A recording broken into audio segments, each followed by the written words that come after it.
trying something a little bit different today, slowing down the pace a bit and really taking our time to explore the flavours of Thailand with this authentic recipe for real homemade Thai red curry with a powerful homemade red curry paste. And right off the bat, Ponyo seems really interested.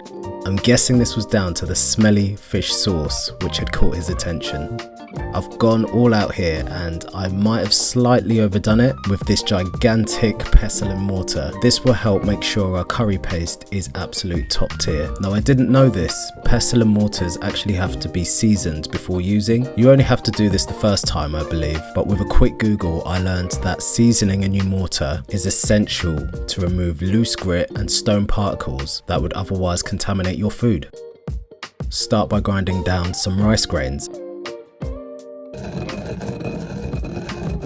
And a few seconds in, this already feels like an arm workout. It's hard to believe that this was once rice. It's so fine, almost resembling flour. Once ready, we can move on to the key flavours of our curry paste. First is to take a handful of these dried red chilies, and we need to remove as many of the seeds as possible, as the spice in these seeds packs some serious heat. I started by slicing off the ends, slicing down the middle and removing the seeds. But as I went on, I found it simpler just to nip off the ends, give them a squeeze and shake, and the seeds would fall out on their own. The recipe doesn't require the seeds, but I'm gonna hold on to them. I do like spicy foods and I might find a good use for these later.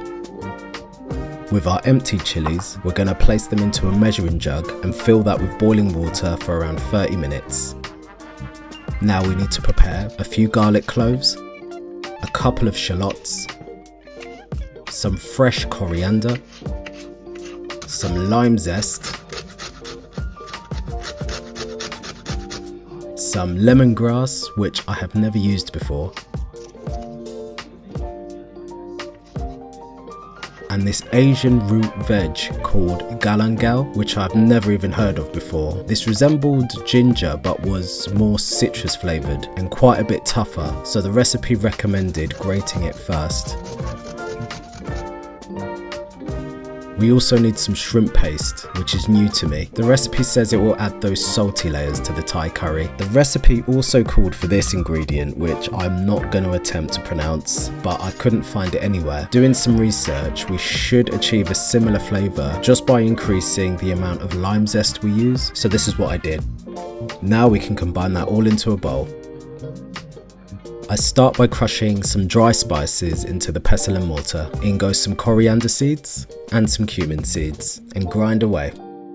I did watch a 10-minute tutorial on how to do this properly to save myself looking like an idiot, so I hope that does show. Now in go the red chilies, and straight away I could feel the fire in the air. Also, I just want to apologise as the camera seems to go out of focus when I use the pestle and mortar. In future I'll try to get an alternative angle for these shots. Now we can add the remaining ingredients for our curry paste. And looking at all these ingredients together made me so happy. I felt like I was cooking for real at this point. And just keep grinding into a paste. We're going to top this up with some of the chili water that was left over from when we rehydrated the dried chilies. And there we go, our amazing homemade Thai curry paste. I'm so happy with this and cannot wait for the final curry dish. Now, time for the main event. In the background, I'm going to get some rice boiling. We can make a start on some green beans. The recipe says to chop them into even pieces. This will add some nice contrasting colour as well as a good crunch to the dish. Our next vegetable is this vibrant orange butternut squash, which looks awesome and is sure to add some colour to the dish. This was my first time using butternut squash and the skin was super tough, so I tried my best to peel it off with this potato peeler, which somewhat worked, but I didn't realise it had actually broken the peeler until after cooking. Once peeled, we're going to chop it into little cubes. Also, I'm going to put aside some of this basil for later. I'm really struggling to find the authentic Thai basil, but I'm sure this will do for now. And into this measuring jug, I'm going to prepare some chicken stock.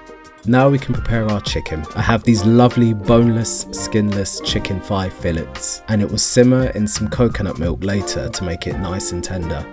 And we can move on to cooking. We can heat up some oil over a hot pan, then in goes that curry paste we made earlier, and just let that fry for a few minutes.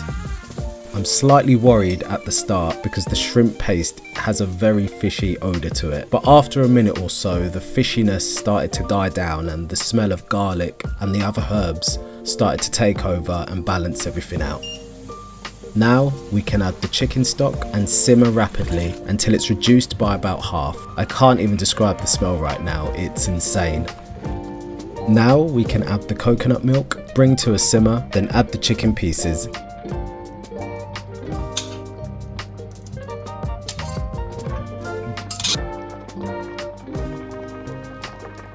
After a few minutes of simmering and the chicken has browned, a quick taste test, and now it's time to add the vegetables, the green beans and butternut squash. And let that simmer away until the veggies are nice and cooked. The last touch is now to remove the pan from the heat, mix in the basil. We can check on our rice, and it's time to plate up.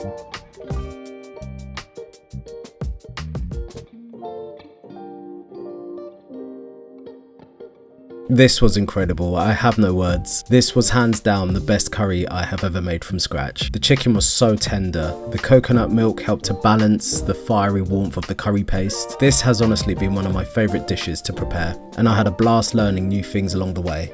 Thank you for watching.